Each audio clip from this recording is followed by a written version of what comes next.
Días, buenas tardes. Es el Club de Lectura Ribeiro virtual junto al grupo de conversación literaria MAL en este 2024, iniciando su programa de lecturas semanales. Agradecemos a la concurrencia que está acá en vivo con nosotros desde la plataforma y también a aquellos que se conectan de manera indirecta a través de nuestras líneas online como son Facebook Live y próximamente, ahí hacía el comentario Roberto, eh, algo de Spotify va a haber por ahí también, así que no es una, más allá de una broma, algo tendremos por ese lado también. Gracias por acompañarnos, mi nombre es Eduardo Ignacio Paso, transmitiendo desde Chile, revisando en marzo diversos relatos, con siempre quizás buscando algún concepto que una esos relatos, para de alguna manera configurar algún tipo de conversación al respecto, pero en la sustancia está en deshojar un poco el relato, abrirlo, buscar la conexión, y creo que en eso nos vamos a entretener, porque para mí la literatura es eso, es entretención, y en el entretenimiento uno aprende mucho, así que se agradece mucho la asistencia, y vamos a seguir conversando.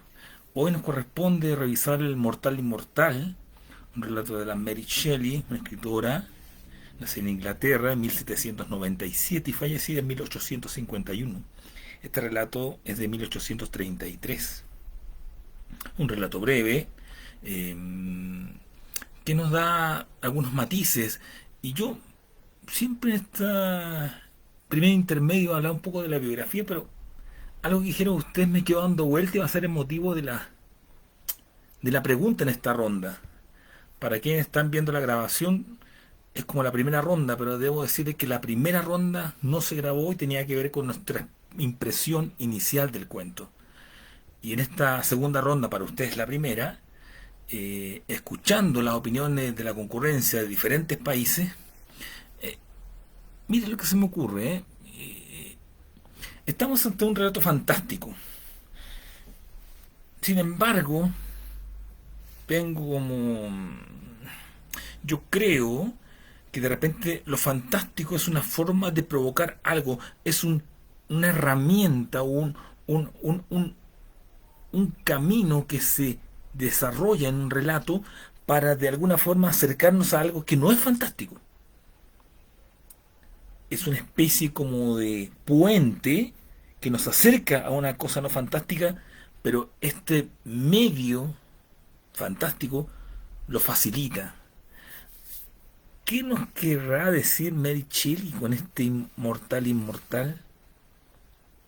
Lo decía Viviana y Silvia allá en Brasil y en Bolivia al terminar sus opiniones, que son muchos los conceptos que presenta el relato, conceptos absolutos de humanidad, de lo bueno, lo malo, la vida, la muerte. eh, pero creo que también hay condiciones que son, llamemos, más terrenales. Y creo que eso hace que, y lo decía en un comienzo allá en Argentina, Julio, respecto a que el relato está bien escrito porque aborda la simpleza también y la complejidad al mismo tiempo. La mezcla. Juega con simplezas, pero si nos damos cuenta, y ahí quiero apuntar, el protagonista Wincy pasa por estados metamórficos o de psicología metamórfica, pasa de una manera de ser a otra manera de ser. ¿Y qué sentimiento o qué condición tiene cuando pasa de un estado a otro Wincy? ¿Qué hace que cambie en él? ¿Qué provoca esa chispa, por llamarlo así, en su cambio de personalidad? ¿Qué les parecieron los personajes en el cuento? Berta, Wincy, Cornelius Agripa. Así que cedo la palabra para... ¿Cuál cree Julio allá en Argentina que fue un concepto que quiso transmitir Mericheli en este cuento desde tu perspectiva? O lo que tú estimes conveniente. Usted ya eres amigo acá del grupo, así que por favor. Sí, lo que yo veo es que los personajes están bien construidos, ¿no? Psicológicamente eh, está bien construido el personaje de Berta y el personaje de Weasley. están bien construidos porque de alguna manera los hace reaccionar de acuerdo a la época, con el amor romántico, los hace reaccionar con esa dificultad de lo cotidiano y de las cosas que son perecederas, ¿no? Una pareja que necesita dinero para poder, para poder concretar el amor, y sin embargo está reñido con la insuficiencia y con la escasez. Y ahí me parece que Mary Shelley los va psicológicamente, va entramando el relato y los va construyendo, para que haya una ligazón y para que haya un desprendimiento, para que en el momento en que se produce la toma del brebaje de este elixir, este hombre experimente el cambio y lo pueda ver bien el cambio, relacionado con el amor y con lo que le va a pasar con respecto a su amada, porque se nota cuando él siente el júbilo y siente que algo en él ha cambiado, algo en él se ha modificado. Entonces ahí es donde Berta percibe en él un hombre distinto, un hombre diferente. Y me parece muy importante cómo está contado por la autora. La voz narrativa que toma lo hace creíble, más allá de que, por supuesto, nosotros no tengamos la certeza de saber que exista un elixir que te deje la juventud o que te deje el hecho de generarte una nueva personalidad, pero de pronto, en este caso, el hombre ha logrado una personalidad diferente y logra reconquistar a su amada y logra reconquistarla para llevarla a la casa de su padre y poder vivir ahí hasta que se casan. Me parece que en ese punto hace un nudo bastante importante, la narradora. En este punto hace un nudo bastante bueno para poder generar el conflicto y ver cómo lo desenlaza, que ese sería el final del cuento.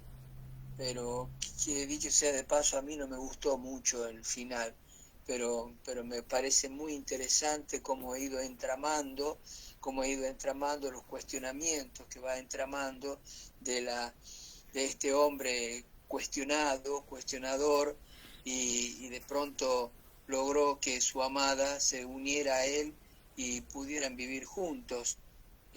Habrán conocido épocas de dicha y de placer y de haber compartido la vida juntos, hasta que llega el momento en que se empieza a notar la decadencia de Berta y lo espléndido de él, que sigue siendo un joven. Ahí en ese contraste me parece que marca muy bien lo psicológico de uno y de otro. Me parece que en ese punto está bien trabajado los dos personajes, Berta, el personaje de Berta y el personaje de Weasley. Bueno, más o menos eso es lo que yo he podido percibir en los personajes. Me parece interesante cómo están entramados y cómo están puestos.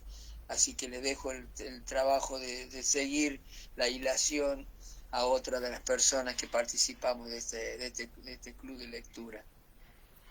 Muchas gracias, Julio, muchas gracias. Eh, Antes de dar paso a Richard allá en Perú, Leo un pequeño texto, o sea, un pequeño párrafo. Dice: los celos, con todo su veneno y su miseria, entraron en mi pecho.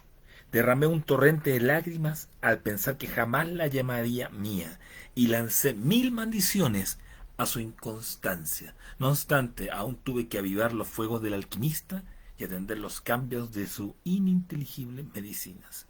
Adelante, Richard. Sí, Eduardo, respecto a los personajes, sí me parece que están bien construidos, ¿sabes? Y justo lo que mencionaba Silvia, ¿no? Acá hay un pequeño guiño a lo que vendría a ser Victor Frankenstein en el personaje, el protagonista Winslow. Es muy o sea, piensa bastante, ¿no? En su condición. O sea, muchas veces creo que, no sé si sea por la misma condición del hecho de ser inmortal, te da esa ventaja de poder ya no preocuparte como la mayoría de repente de las cuestiones de repente del dinero, la salud, ¿no? Simplemente como que ya te da esa libertad de poder ensimismarte, ¿no? Y ver tu propia condición. Luego nosotros, al ser mortales, eventualmente sabemos y damos por hecho que vamos a morir y que ya no le damos mayor importancia, aunque vivimos el día a día. Pero acá el personaje sí da esa impresión de que se sabe que puede hacer con su inmortalidad, o sea, haga lo que haga, o sea, va a seguir permanente, ¿no? O sea, va a tener, se podría decir, hasta una maldición, hasta cierto punto ya lo llega a notar, ¿no? O sea, llega a sentir ese hastío. Me parece muy bonito cómo lo cuenta acá Marshall. Él lo ve, es como mencionaba, de repente algo hasta romántico, poético, en la forma en cómo lo describe.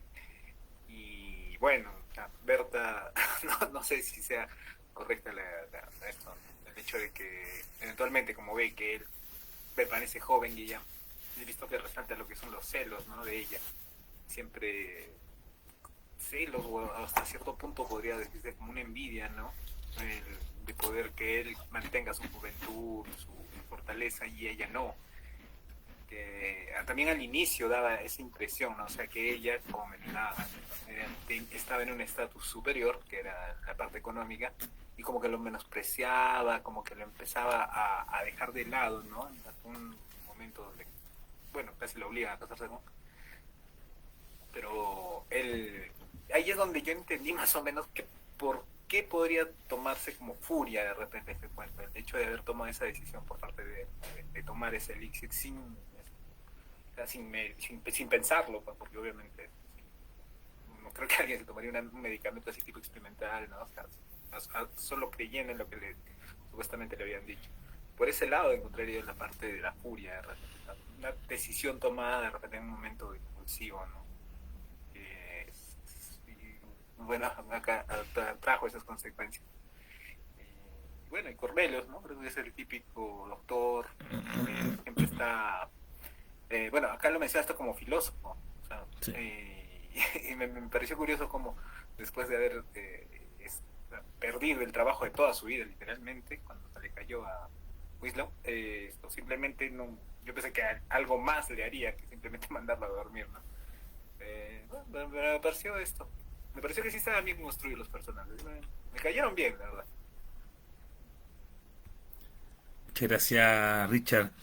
Este es el Club de Lectura Ribeiro Virtual, perteneciente a la red de bibliotecas Ayacucho, junto al grupo de conversación literaria MAL de Chile. Mi nombre es Eduardo Ignacio Paso. En esta primera sesión 2024, que se inicia y no termina, como lo hemos hecho los últimos 2 años, cada miércoles por el mismo línea, a la misma hora, conversando de relatos, de literatura, de opinión sincera, honesta, y yo agradado y regocijado de conocerlos y escucharlos a ustedes. Así que a todos los que estén integrando, sean muy bienvenidos. Estamos en la segunda ronda, conversando en todos los personajes. Y quisiera agregar algo para dar el paso a Roberto. Y le doy la bienvenida a Marcelo, que se une hace poco con nosotros ahora que va a llegar. Eh, el tema del personaje, mm, si agregamos el concepto de poder dentro del ¿quién tiene más poder, crees tú, Roberto? ¿O se traspasa el poder? ¿Alguien tenga más poder en este cuento? ¿Qué crees tú? A ver, no entendí la pregunta, ¿cómo estuvo? ¿Habrá alguien que tenga más poder en estos personajes? ¿Se pudiese hacer esa clasificación o estás demasiado desquiciada esto de colocar yo poder a los personajes? ¿Alguien tiene más poder que otros?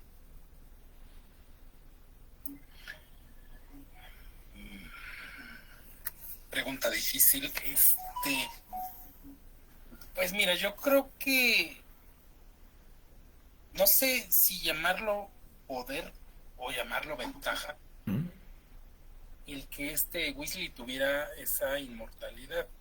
A mí me queda la duda de a qué le llaman inmortalidad, porque no sé si va a vivir muchos años, o como el concepto que hace unos 30 años en la tele veíamos de gente que se regeneraba, ¿no? Entonces, ahí me quedó la duda, porque sí me quedé así como que, bueno, va a vivir demasiado tiempo y si lo ejecutan se muere, o qué sucede, ¿no? Entonces yo creo que sí tiene una herramienta muy interesante y muy importante este Weasley, pero a final de cuentas es un recurso que no le va a funcionar demasiado. Le podrá traer mucho dinero, poder, conocimiento, pero no una satisfacción, porque realmente si él, ya lo vimos que lleva viviendo 303 años, y esa parte pues obviamente debe de ser muy difícil, que aunque tenga esa fuerza, esa capacidad a la mano, no pueda solventar muchos temas como lo es un amor de igual forma perenne, ¿no? No vamos a ver, mejor dicho, vamos a ver cómo va a ir perdiendo poco a poco toda la gente que lo rodea. Entonces, esto es algo, yo creo que difícil. No es tan fácil. Si viviendo una vida normal, no es tan fácil que nosotros superemos algunas muertes, algunos temas, algunas separaciones, e incluso esa pérdida tal vez de, ¿cómo decirlo? De que nos pudiéramos encontrar fuera de nuestra época, ¿no? Yo creo que no es un tema fácil. Entonces, no sé realmente si ese poder realmente le funcionara de algo, porque a final de cuentas la satisfacción no la va a tener tan grande, tan interesante, porque él más que nadie va a saber que eso es efímero ante su propia condición de vida actual, ¿no? O sea, te casas para siempre, pues no. Digo, la sabemos que no es para siempre, pero en este caso, pues debe de ser muy, muy difícil, y pues no creo que aunque tenga esa facilidad, esa carta que pudiera ganar ante otras personas, pues le sirva de algo. Entonces, no creo que realmente sea un verdadero poder o empoderamiento incluso, ¿no? Gracias, Roberto. Me hace recordar lo que tú mencionas. Gracias a lo que está integrando. Les recuerdo que tenemos dos links. Nos quedan 5 minutos de este link y luego en la invitación que se hizo habían dos links. Si se corta la transmisión ahora, por favor ingresen al segundo link. Es abierto, así que no requieren que alguien los autorice. Entran directo, nos quedan 5 minutos. Así que no se preocupen si se corta. Seguimos nuevamente por el link. Así que, tomándolo de Roberto ante mi consulta, ¿ustedes han escuchado en algún momento el tema de las pulsiones de los humanos? El Eros y Thanatos, ¿cierto? Y creo que aquí en este relato están presentes. Y tomando la frase de Roberto, eh, como diría una figura literaria, mientras más tengo, más pierdo. Es como un contrasentido. Y se manifiesta en Wincy, porque efectivamente tiene algo que puede parecer maravilloso, la inmortalidad, pero no le sienta bien, curiosamente. Y ahí iba mi pregunta respecto al poder. Eh, esa sensación de independencia, de libertad. Y ahí uno puede contrastar un poco qué es más fuerte. Eh, Le doy el pase. eh, Vamos a ir con Silvia, Viviana, Marcelo y Jennifer para mantener el orden, por favor. Adelante, Silvia. Justamente estaba pensando en esa cuestión de lo que acabas de mencionar, de la libertad, de independencias, y lo relacionaba con lo que preguntaste al principio de la metamorfosis de Wincy, eh, que, que bueno, pues al principio él estaba sometido, por así decir, o sea, por utilizar la palabra, ya no es para que se ofendan, estaba sometido a este amor que tenía Berta. Y el momento en el que tiene este ataque de celos y se bebe el elixir de su jefe, coitado Cornelius, y resulta que él se cree libre del amor, es donde se siente totalmente revitalizado, alma leve, cuerpo ágil, no sé qué, y decide finalmente ir a exhibirse delante de Berta y decirle, ahora ya no tienes ningún poder sobre mí, y más bien desencadena en que los dos se junten, ¿no? Y en ese momento en el que él se creía libre de este sometimiento, por así decir la palabra, es que él se sentía más poderoso.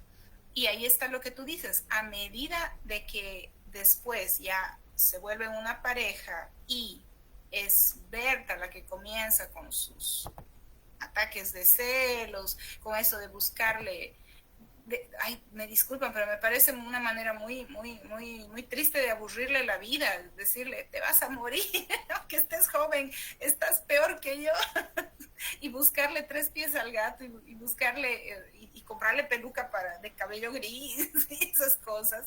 Entonces, ahí él entra, en algún momento, él entra en esta paranoia de Berta, y eso es lo que a veces no se puede entender en este texto, pero él entra en esa paranoia y ahí está lo que tú dices, se da cuenta que la va a perder, y una vez que la pierde, yo qué sé, supongo que es un estado muy depresivo, típico de nuestra autora, porque hace alusión a que habría perdido su único nexo con la vida y con lo...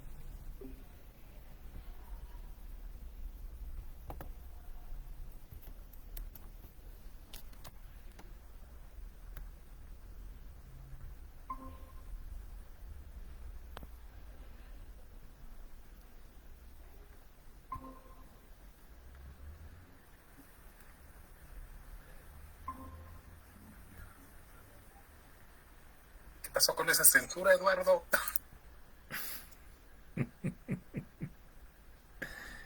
Perdón, la única que perdió el nexo con la humanidad fui yo. Lo bueno es que te diste cuenta, ¿eh? Ay, no, sí, imagínate, si no hubiera estado filosofando, en fin, vámonos. Entonces, la cuestión es que se nota en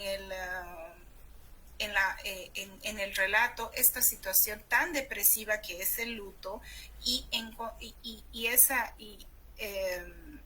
sensación de que al tener el poder de la inmortalidad o longevidad, está bien, Roberto, vamos a darte gusto, longevidad, no sabemos si es inmortalidad, esto en lugar de ser un premio puede volverse una carga.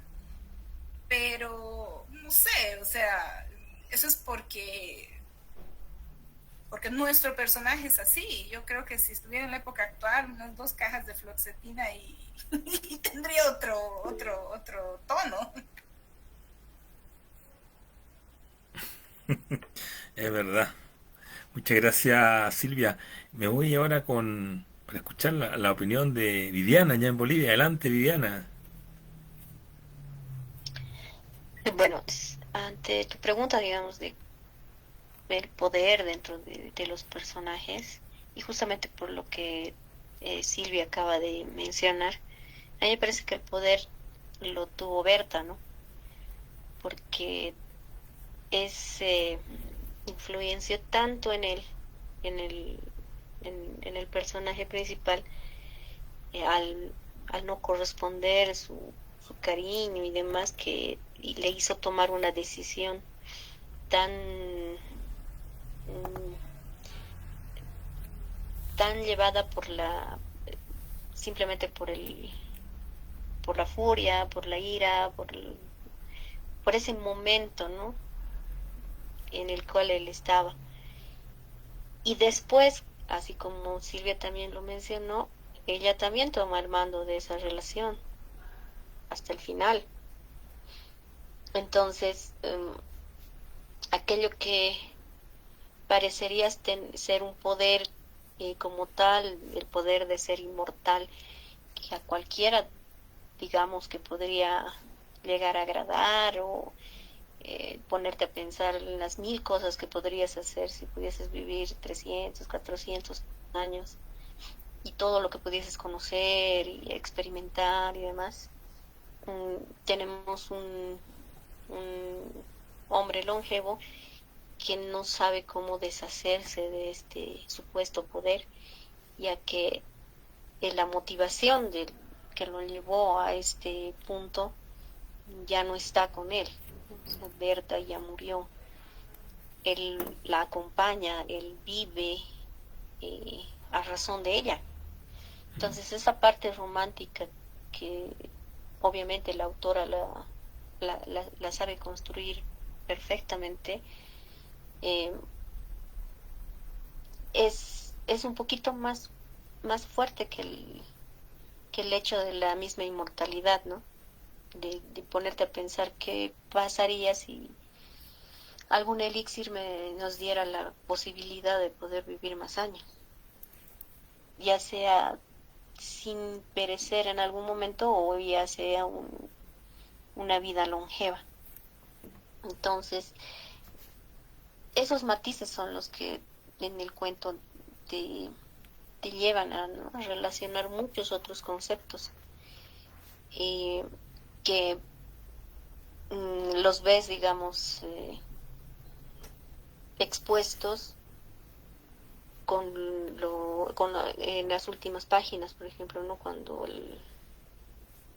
el protagonista empieza a pensar tantas cosas, y te lleva a ti también, o sea, te lleva junto con él en esos pensamientos, ¿no?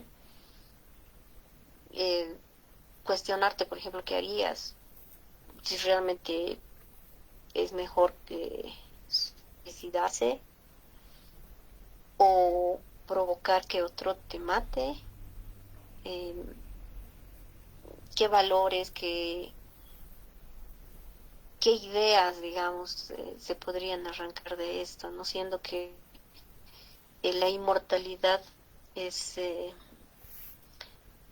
para muchos pudiesen llegar a ser, ¿no?, un don tan preciado que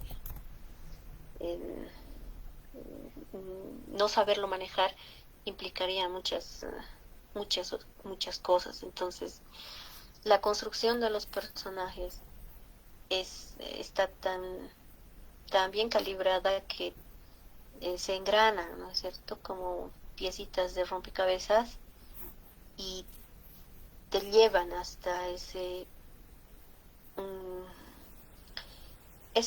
esta cuestión de saber si realmente la inmortalidad te pudiera dar una especie de cárcel, y la libertad es el ser mortal, o cómo es que lo puedes llegar a ver desde el punto del hecho de ser humano, ¿no? Eso sería todo. Muchas gracias, Viviana, muchas gracias por tu opinión. Estamos en el Club de Lectura Ribeiro Virtual, perteneciente a la red de bibliotecas Ayacucho, Perú, junto al Club de Lectura Mal de Chile. Estamos revisando este relato de Mary Shelley de 1833, y quisiera agregar lo que está escribiendo con nosotros Rosario. Muchas gracias, Rosario, por acompañarnos. Ahí le recuerda el cuento de Afanievich, El soldado y la muerte. Y también indica Rosario, es interesante cómo Shelley toca un tema que perdura en el tiempo, como es el deseo de ser inmortal, y cuál sería el costo-beneficio de obtenerla. Gracias, Rosario, por ese comentario. Antes de dar el paso a Marcelo, perdón, Marcelo, tenía que seguir el orden de llegada, así que te agradezco que no hayas esperado la gentileza. Agregaría el tema de cómo se estaba ocurriendo. A mí me encanta el nombre esto de Frankenstein y el eterno Prometeo. Me encanta esa parte. Me encuentro muy lindo el título, así. El eterno Prometeo. Y no sé si de repente con lo que escuchaba en el último de Viviana, diría yo, el mortal inmortal, una particular apología al egoísmo humano. Marcelo, bienvenido. Muchas gracias por acompañarnos. Hola, un gusto, un abrazo a todos. Un pequeño paréntesis. Como recién me incorporé, quería decir qué buen cuento, hermosísimo, desde el punto de vista de que llama mucho la atención e impresiona la calidad de cuento para la época, ¿no? Sí. Yo algún rato estuve leyendo literatura gótica y ahí pues el Castillo de Otranto, que supuestamente habla de fantasmas. Sí. Y en todo el texto solo hay 3 o 4 líneas donde hablan de un cuerpo que flota y una mano que aparece en una pared. Y ese es el gran boom de la literatura gótica. Yo digo, perdón, pero Mary Shelley estaba adelantadísima a su época. O sea, este cuento de ficción rebasa muchas cosas de lo que la gente estaba acostumbrada a pensar entonces. No cierro paréntesis. Concuerdo con Viviana en el sentido de que si entiendes el poder como la capacidad de influir sobre alguien, sobre algo y cambiar, digamos, el orden natural, entre comillas, de las cosas o de lo que puede suceder, Werther, que tenía el poder, digamos, ¿no? O tenía alguna noción o idea de poder, ¿no? Porque ella ha influido, pues, en el compañerito, ¿no? En el protagonista, ¿no?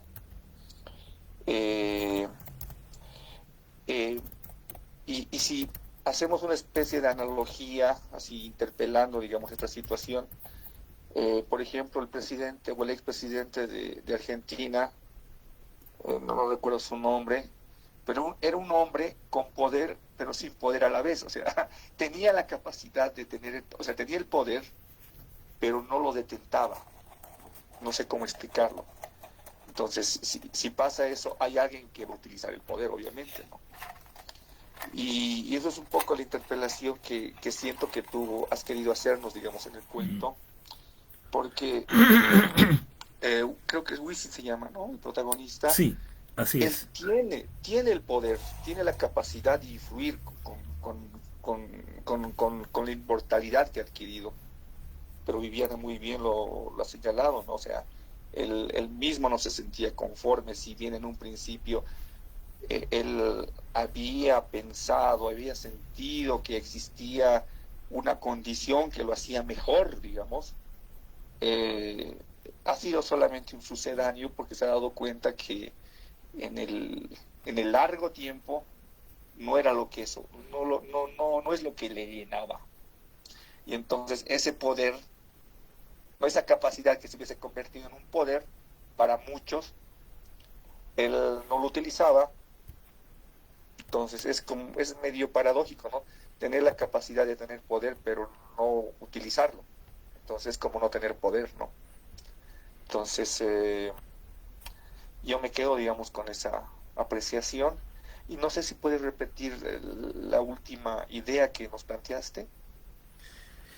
Yo me quedo pasmado con sus ideas, Marcelo, me está dando vuelta, así que veamos qué nos dice de más y lo retomamos, pero muchas gracias. Claro, muchas gracias. No, a ti, gracias por tu opinión. Jesús, por favor, adelante. Hola, tomando colación la mención que acaban de realizar de la otra obra de Mary Shelley, Frankenstein o El Eterno Prometeo, Me gusta pensar que en ambas obras la autora trata de hacer una crisis existencial, ontológica, sobre el ser de los protagonistas.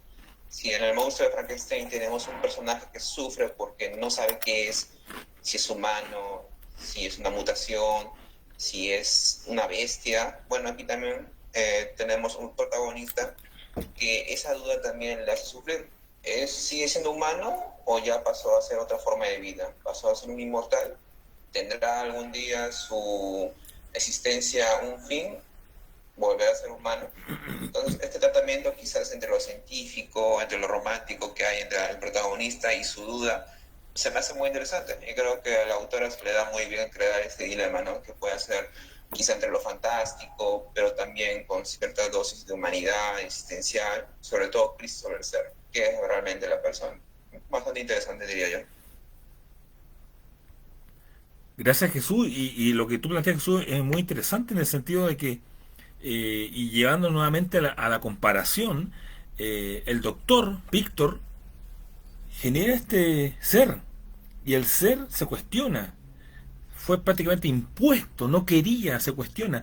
Aquí el personaje decide probar la pócima. Sin embargo, los efectos resultantes, como lo mencionas bien, Jesús, son muy similares. Es interesante ese matiz. Gracias, Jesús. Y ahora voy con Miriam, por favor, disculpa. Adelante, Miriam, muchas gracias por acompañarnos.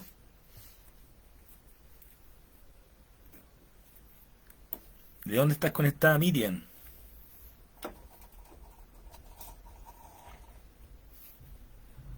Estamos transmitiendo el Club de Lectura Ribeiro Virtual 2024 y para los amigos que de repente se han conectado por mucho tiempo, les recuerdo, es un espacio de conversación, sin embargo, aquí nadie está presionado a hablar. Rosario nos dijo de un comienzo que prefería escucharnos, pero nos estaba escribiendo, así que, por favor, no se preocupen de aquello. Máxima libertad, así que si tienes problema con el micrófono, Miriam, por favor escríbenos. Si no quieres escribirnos, nos escucha, da igual. O si por ahí hay una opinión, levantas la mano, con gusto te escuchamos. Miriam, gracias por estar con nosotros. Y me quedaba, no sé, se quedó Jennifer. Bueno, eso en cuanto al tema de los personajes.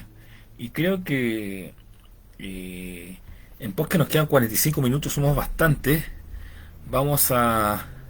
Les dejo, sí, dando vuelta el tema de la furia, y este trance, este proceso de cómo una persona pasa de una forma de ser a otra forma de ser. ¿Qué hace ese cambio? ¿Mm? Vamos a la última página, vamos a eso que nos mencionaba al comienzo en la primera ronda Silvia, respecto a la última página, y que también me hacía hincapié Viviana.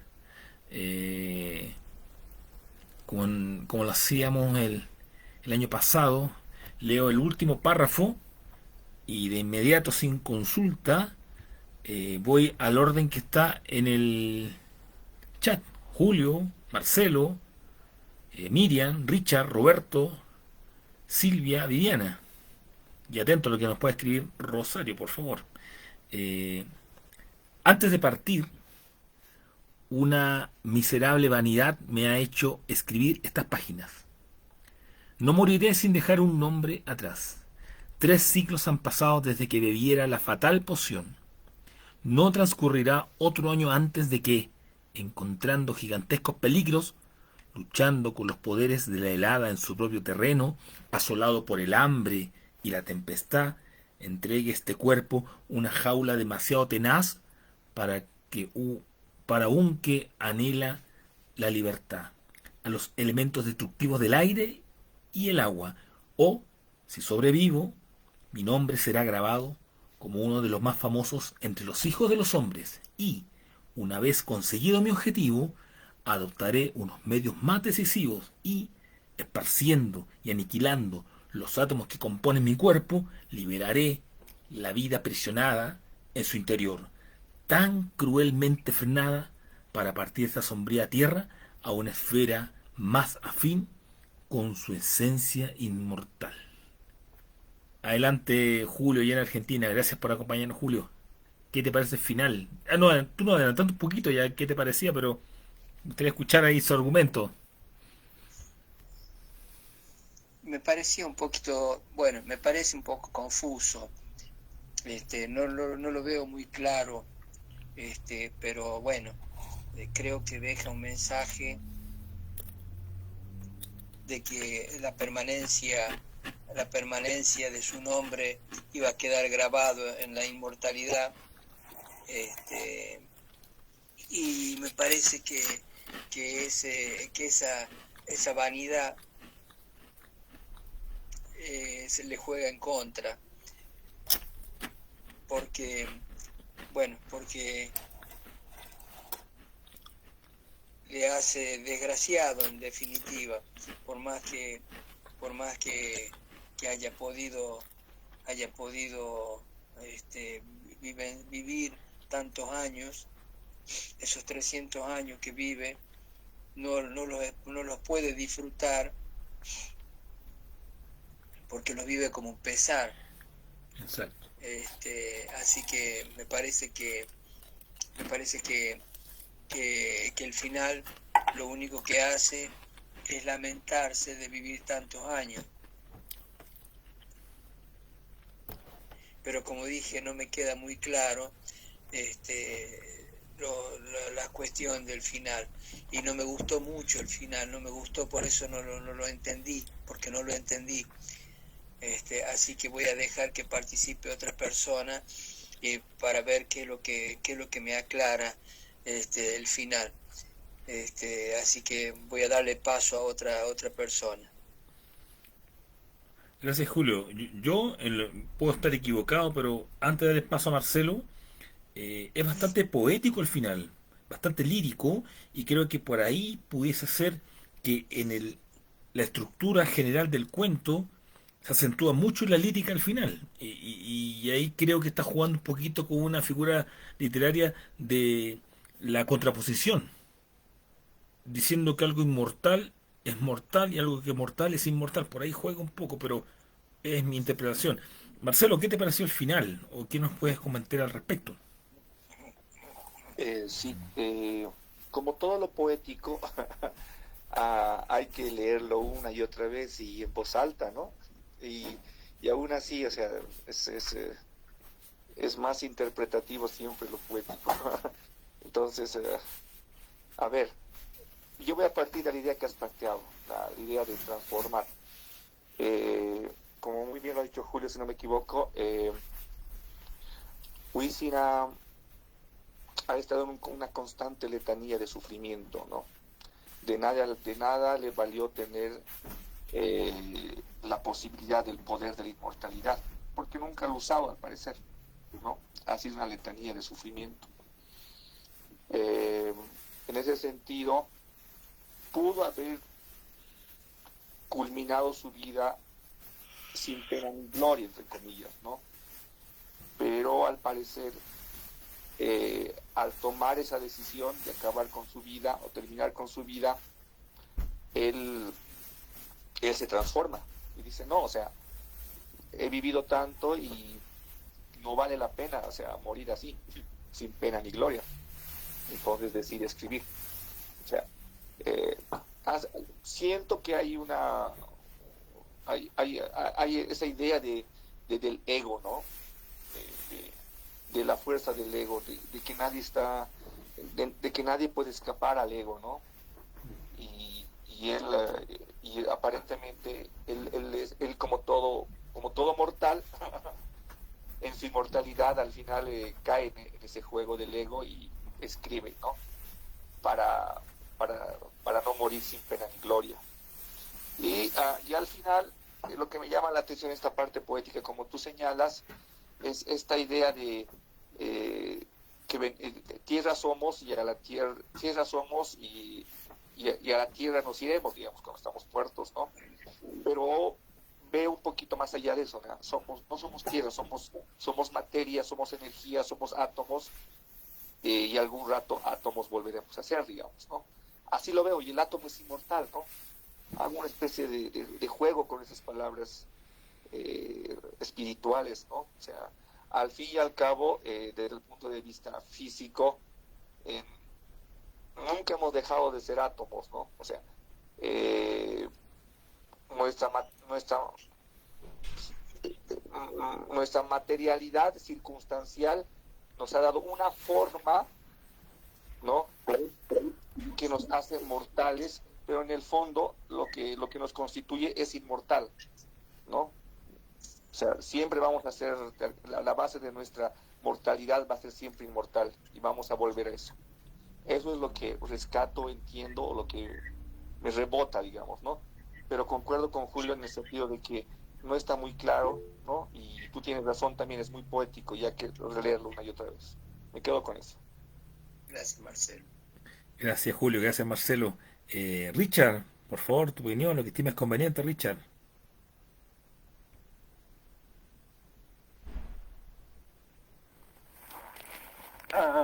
Sí, a mí también un poco me pareció confuso ese final, como que no termina de cuadrarme muy bien. No entiendo cuál es el objetivo, ¿no? O sea, aparentemente va a ser una expedición, pero no entiendo a dónde o qué es precisamente lo que quiere experimentar. La última parte me pareció, como mencionaba así en un comienzo, ¿no? O sea, algo más como filosófico, tratando de entender, ¿no?, cuál es el sentido de una vida sin un final, ¿no? Como podría ser de repente el hecho de que me recuerda de repente al retrato de Dorian Gray, ¿no?, que también eventualmente tiene una juventud perpetua, pero él se dedicaba a lo que es el hedonismo, ¿no?, la búsqueda del placer. Pero acá no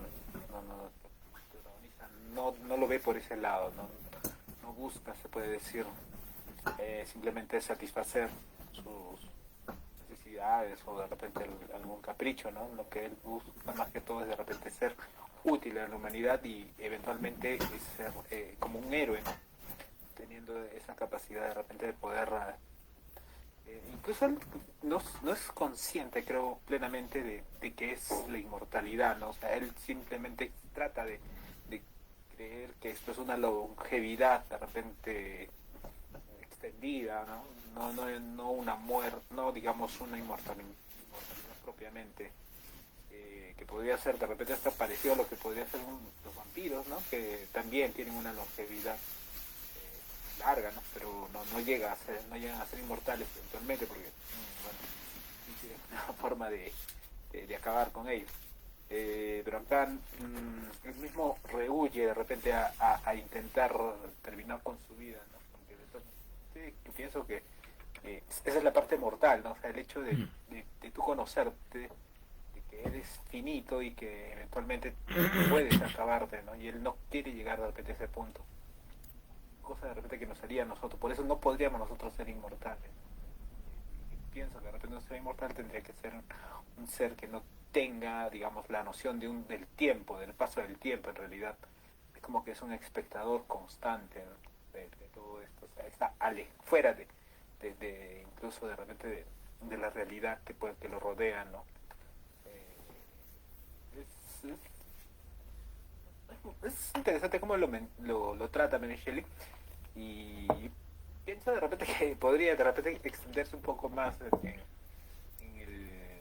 con este personaje, ¿no? La idea es buena, pero el final, como mencioné, de repente sí, no termino de cuadrarme mucho. De repente, si fuera de repente parte de otra selección de cuentos, eventualmente de repente pueda tener alguna relación, algún contexto en particular, juntando otros cuentos, ¿no? Pero así solo como que sí me quedó algo, siento que algo le faltó. Gracias, Richard. Antes de dar el paso a Roberto, cuando leí este párrafo ahora con ustedes, lo compartí, lo leí de una forma, pero ¿sabes qué pasó? Se los confieso, que el último párrafo, cuando lo veo así como está presentado, y lo busqué en la original, en inglés, no tiene más signos de exclamación, o tal cual. Como lo veo así, mi forma de leerlo es como que yo, a medida que avanzo en las líneas del párrafo voy bajando la voz.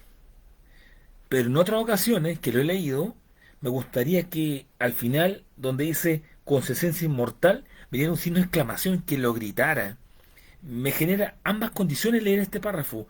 O termino con la voz muy baja y tenue, casi sin aire, casi sin escucharme, o a veces lo leo con mucha fuerza, con ímpetu. De las dos formas me genera lo que estoy leyendo, algo provoca ahí. Adelante, Roberto, locuras de director nomás. Hablamos con alguien cuerdo ya en México. Adelante, Roberto. No, pues déjame ir por alguien porque no lo creo. Es sobre el final, ¿verdad? Porque ya como que... Así es. Okay. A mí también se me hizo un tanto raro porque sentía aquí en esta primera oración esa parte de la vanidad, digo, saber que a pesar de ser inmortal, no ha dejado de ser humano, digo, no, o sea, es lógico, ¿no? Pero a lo que me refiero es que no se ha dejado sucumbir por ese tipo de temas, ¿no? El querer hacer que nosotros seamos, ¿cómo decirlo? Que nuestra memoria persista, ¿no? Es algo raro porque digo, ya es inmortal y aún así quiere buscar conseguir esa fama, el que sea recordado, ¿no?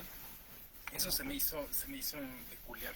Y de igual manera saber si realmente, no sé, va a cometer un acto de suicidio, a ver qué sucede, o simple y llanamente por el hecho de sufrir su cuerpo este deterioro por los elementos, fue algo así como que raro, ¿no? Porque al principio yo lo comentaba, yo no sabía si realmente esta inmortalidad le daba esta calidad de que su cuerpo fuera permanente, ¿no? Que tal vez no se regenerara, pero tal vez que fuera mucho más fuerte ante las inclemencias del tiempo. Entonces sí se me hizo un poco difícil de comprender. Y digo, realmente, pues quién puede saberlo, ¿no? Digo, la inmortalidad conlleva también esa situación de que tu cuerpo pues no se deteriore. Porque me queda claro que sí, su cuerpo es un tanto afecto al paso del tiempo, porque ya lo vimos con esa cana que él describe, ¿no? Sí, se tardó 3 siglos para que le saliera una cana. ¿Cuánto tiempo necesita para que su cuerpo realmente llegue a ser pues débil? No sé qué palabra utilizar, pero que su cuerpo ya sucumba ante la senectud, ¿no? Entonces, sí se me hizo interesante, digo, como lo decía Silvia, pues al final de cuentas es Shelley, ¿no? Entonces, hay que aceptar este final que a mi parecer también se me hace poético. Muchas gracias, Roberto, y vamos rápidamente con Silvia. Adelante, Silvia. Bueno, pues yo también he tenido que recurrir al original para entender el final. Es que tengo una especie de dislexia. Cuando leo en español no entiendo nada lírico. En inglés a veces me surge una luz. Y este fue el caso. No, pero calma, asegura los caballos ahí, director. Yo quiero volver un poquito más atrás, un poquito más atrás, antes de llegar al final. Justamente esta parte donde comienza a regatear con su inmortalidad. Ahí comienza a pensar, no, pero es que tal vez no es inmortalidad, tal vez solo es longevidad. Y bueno, pues no me he tomado todo el frasco, me he tomado solo la mitad. Entonces, ¿cuánto es la mitad de la inmortalidad? Ese tipo de regateo es un mecanismo de esos psicológicos con los cuales tú vas acompañando, por ejemplo, los diferentes estadios del luto, por ejemplo. Y por otro lado, en el momento en el que él se describe totalmente descorazonado o desilusionado de la humanidad, hay partes muy descriptivas sobre sobre lo que le, o sea, al mismo tiempo que no quiere vivir más, no tiene las agallas de animarse, por ejemplo, a someterse a un duelo o a someterse a una ejecución o ponerse a pelear o yo qué sé. No, tiene miedo de morir, tiene miedo de estar, a ver si me puedo ahogar. En algún momento lo plantea, ¿será que me ahogo? Y no se anima a testarlo, no se anima a experimentarlo. Bueno, pues, y ahí entra estos dos párrafos finales, un poquito más arriba del que tú nos estás proyectando, te presenta su plan. Hoy he ideado el plan con el que una vez voy a llegar a mi final.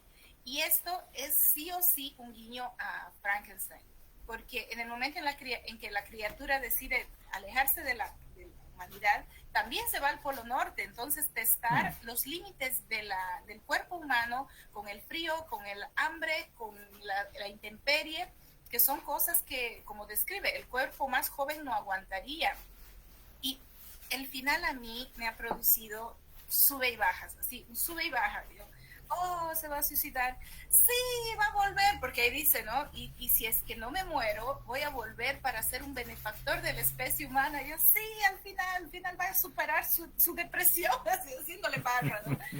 Y después te vuelve a decir que no, que si después de todo va a sobrevivir, a pesar de que va a dejar por vanidades escrito este cuento para que haya una constancia de su existencia, decide volarse, o es que va a agarrar una bomba y se va a volar y se va a volver 1000 átomos, se va a desprender en muchos átomos y no va a ser un cuerpo solo. Entonces, como te digo, me ha producido, una vez que lo entiendes, a mí me ha producido ese sube y baja. Oh, no, va a acabar con sí, no, va a volver a intentarlo. O sea, esta vez medios un poco más intensos que la intemperie, yo creo que ya es medios propios, ¿no? Entonces, me ha parecido un final interesante, pero como tú dices, a ratos es como lo lees, para entender si es una voz que se está apagando o si es aún esta lucha de quiero vivir, pero no quiero vivir, quiero morir, pero tengo miedo de la muerte. Entonces, yo creo que es un final digno, porque te plantea muchas cuestionantes, muchos temas para reflexionar, a pesar de ese tumultuoso inicio en el que los celos te dan ganas de botar el relato por la ventana.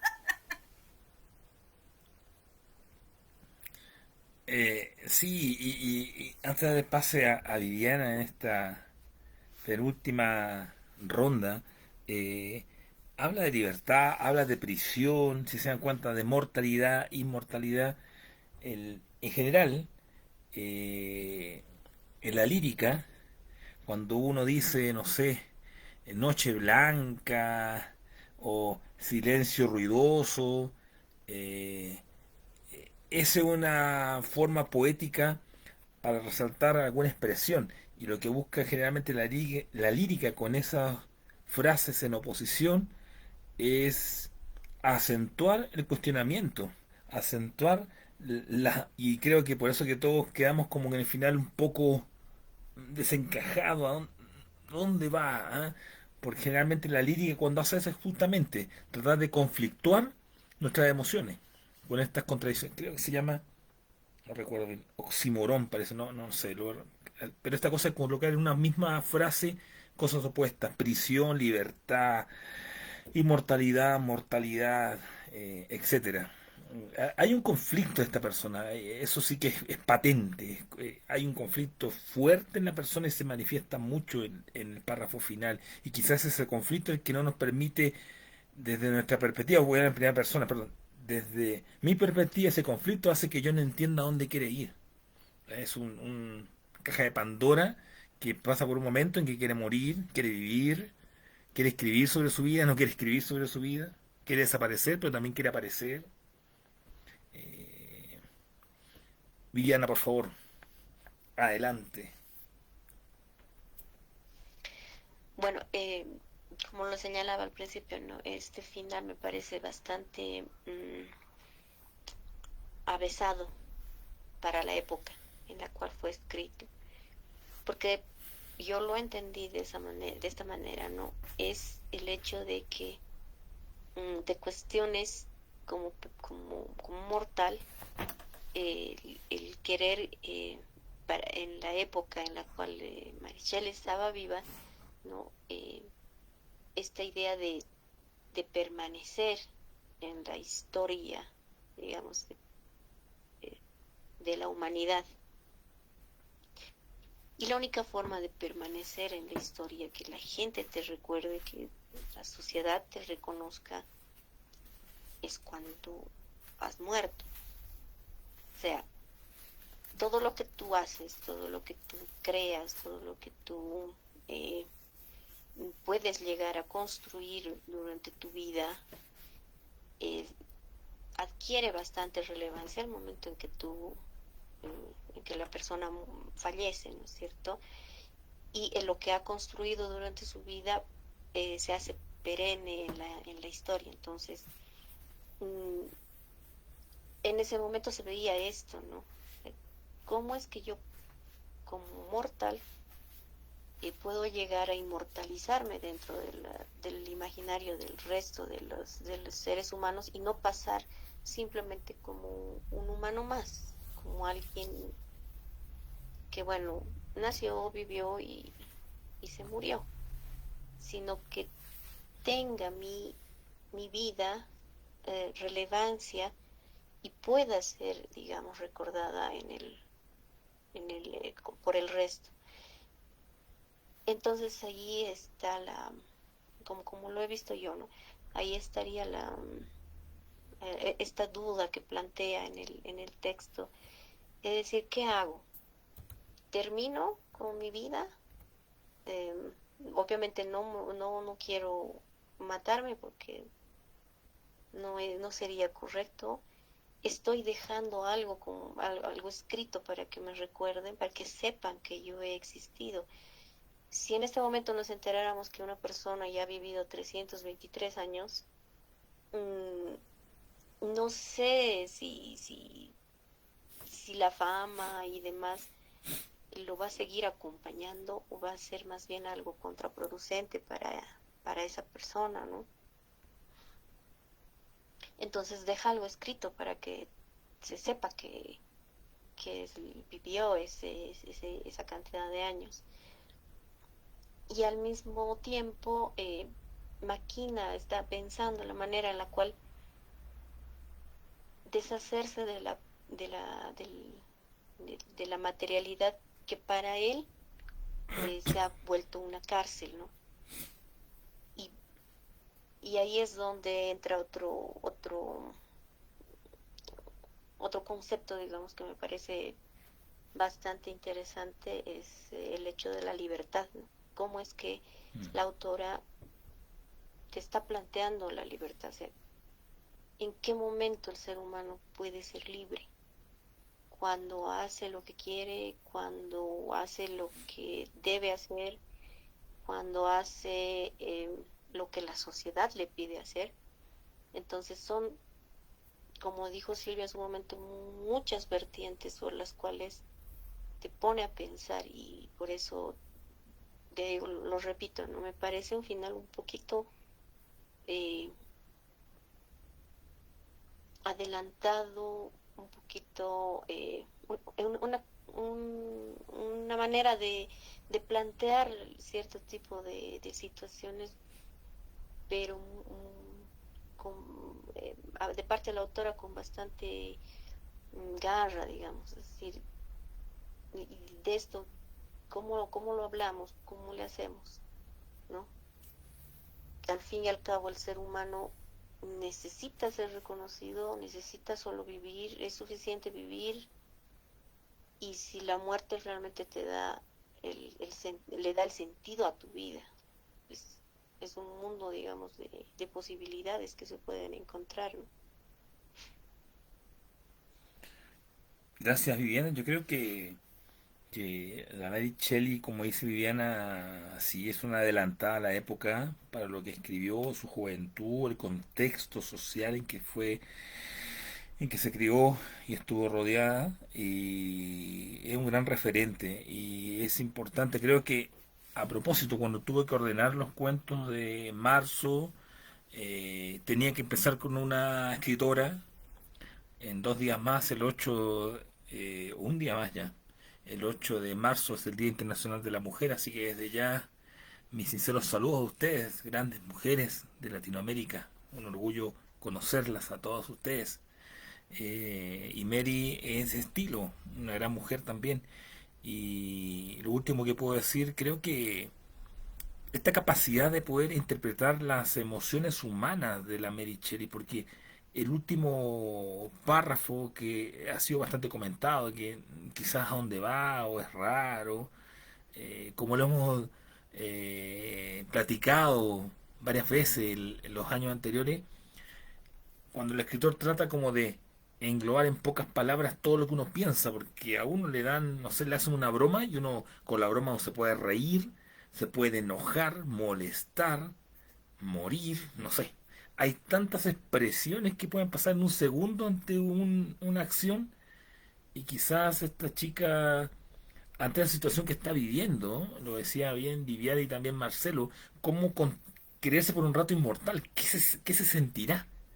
¿Será lineal el asunto? ¿Superior? Es una mezcla de cosas. Y el personaje, ¿cierto? Wincy está en una crisis. Y por tanto tiene muchas posiciones, muchas al mismo tiempo. ¿eh? Eh, yo diría que la Shelley, en este cuento, sobre todo el final, es como una especie como de gran referente a lo que va a ser Virginia Woolf después.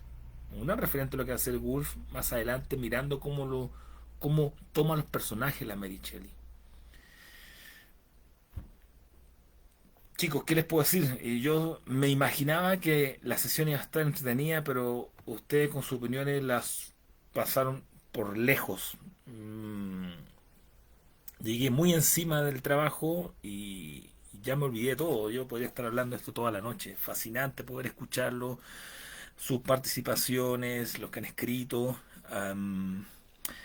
para que siempre se nos puede quedar algunos minutos todavía, ¿sí?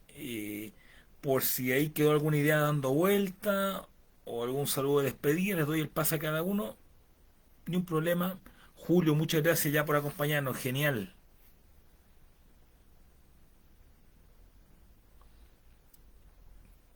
Un gran saludo, Julio, ya.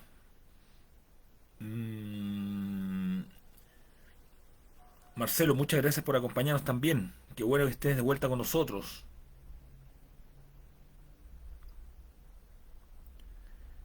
Richard, lo mismo. Muchas gracias también por estar ahí presente. Nos acordamos siempre de ti, así que qué bueno que aparezca.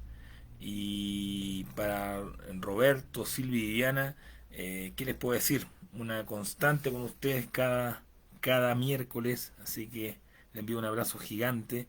Y nos encontramos el próximo miércoles con un cuento solo de 10 páginas de Ray Bradbury.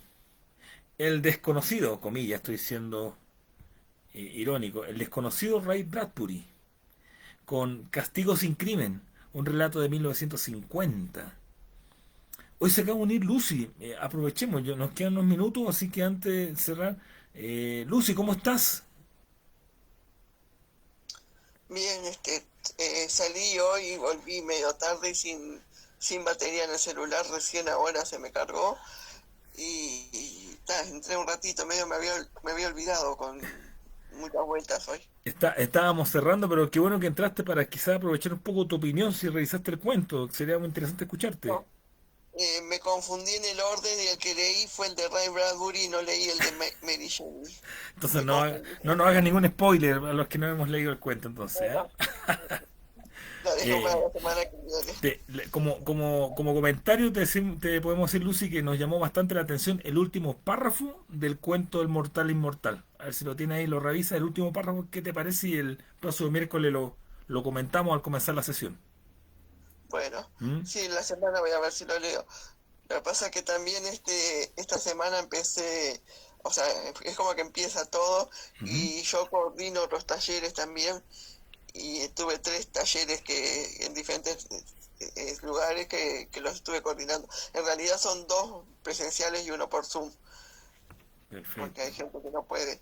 Entonces todo eso también me llevó su tiempo Sí, y no tuve mucho tiempo de leer. no hay problema, pero qué bueno que en cada sector, a través de las lecturas, las experiencias literarias, vamos haciendo red. Gracias, Lucy, por estar ahí, que estés bien y te esperamos. Tú sabes, tienes el link, así que te apareces cuando lo estimes conveniente. Repito nuevamente, Julio, Lucy, Richard, Roberto, Silvia, Viviana y todos los que están conectados a través de las plataformas online.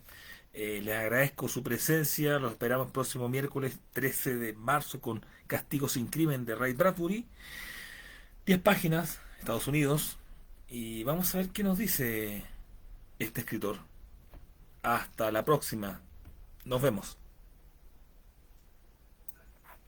No, nos vemos, Eduardo. Gracias. Gracias, Gracias, Eduardo. chicos. Ya saben, si algo no funciona, nos vamos al polo. No beban bebidas que hagan chispas. Sí. Eso también, Buenas aléjense noches. de las mentes brillantes.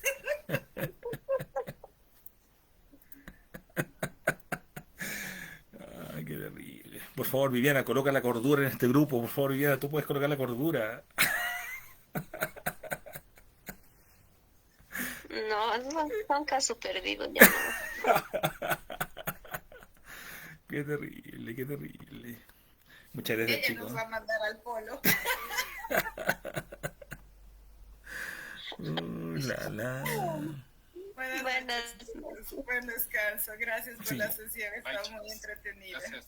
Chao. Cuídense, un abrazo. Chao, chao.